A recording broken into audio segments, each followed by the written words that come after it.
Well, good day, friends. I hope you're all doing well.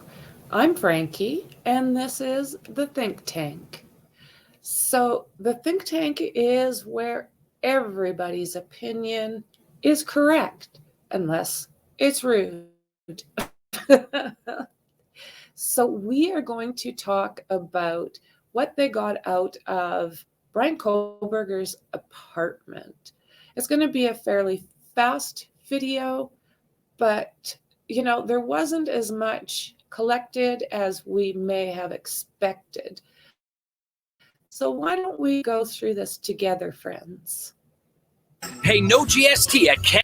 All right, let's switch gears here. We're learning more this morning about the items police seized from the apartment of Bryan Kohberger, the former doctoral student charged in the killings of 4 University of Idaho students.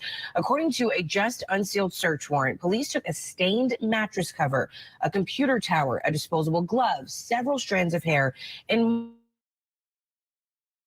more into Evanston State University, where he served as a teaching assistant, but didn't haul anything away from that location. He's now being held in a Moscow, Idaho jail and is due back in court in June. Okay. I'll get this shrunk back down. And let's take a look. So authorities have lifted the lid on alleged evidence found in the home of Idaho unaliving suspect Bryan Kohberger, marking the latest developments in this horrific case. So we do know that there was a search warrant that was executed on Mr. Kohberger's apartment in Pullman, Washington on December 30th. So that was the same day that he was arrested at his parents' house on the other side of the country in Pennsylvania. So a record of evidence recovered from the apartment was unsealed on Wednesday, revealing that they had 15 items, including hair, receipts, a computer tower, and a disposable glove. Some of the items with peculiar stains. But what significance, if any, can be seen? A former crime scene investigator and forensic expert for the Texas Department of Public Safety and former FBI agent Jennifer Coffendorfer. She will give us her take on these items. I don't know Jennifer, but I have watched her lots, spoke to her briefly a couple of times, and anything I see is nothing but primo with her. So in the search warrant record, investigators list several items with stains, including cuttings of a mattress cover and a reddish-brown stain on an undercover pillow, and a collection of dark red spots. Both Dr. Miller and Ms. Coffendorfer said that the police likely believe those stains could be that red stuff. So I guess the question is, what is the likelihood of this not being Bryan's?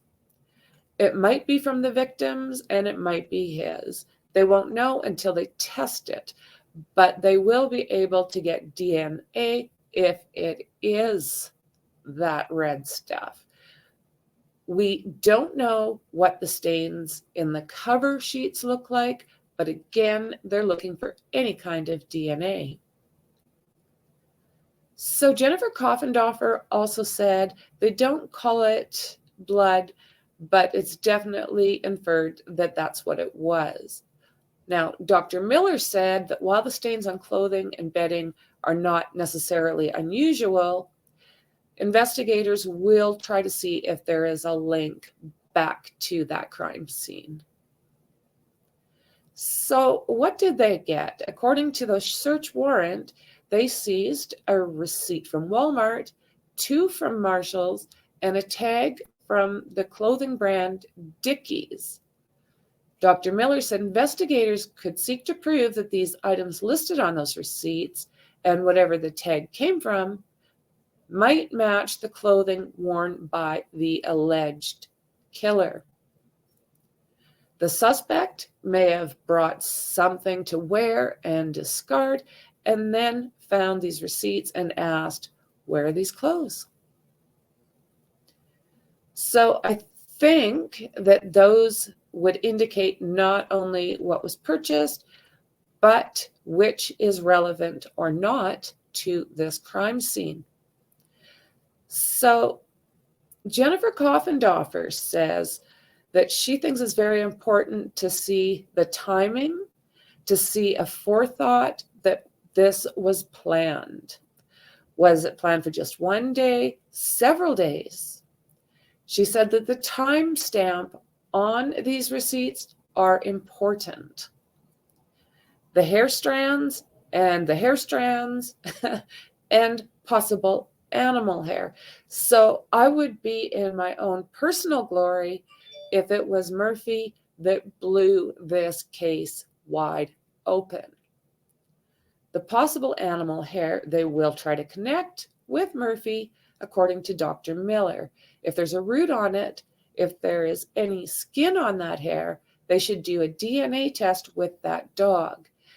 If it's just a hair that's been shed and there's no skin, they would still be able to do a microscopical comparison and exclude most dogs. Jennifer Coffendorfer also said the suspect would have left behind evidence at the scene as well. So here we go. They may have collected the 8 hairs in a pillowcase and collected one separately because they found it in a different place, he said.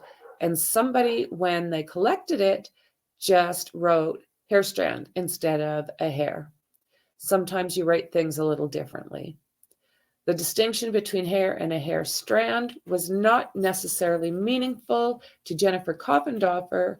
She said there could always have been more than one log keeper that would preferred one word over the other. That makes sense, absolutely.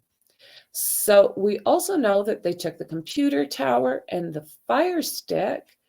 The Fire Stick could have been paired with other apps and even social media platforms. So that is why that is important. Investigators also searched the Washington State University office that the suspect was a graduate student and teaching assistant in criminology. So they also picked up a vacuum cleaner's dust container. I'm not sure why they wouldn't have just taken the whole thing, but they did collect that because, again, it could have hair and fibers in there. They also found a single nitrate glove, which is a specific kind of glove that is extremely tight fitting. They are similar to what we wear on SWAT. So there is a possibility that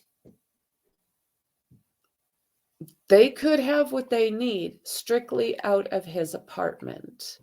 Now, wouldn't that be something? Wouldn't that be something?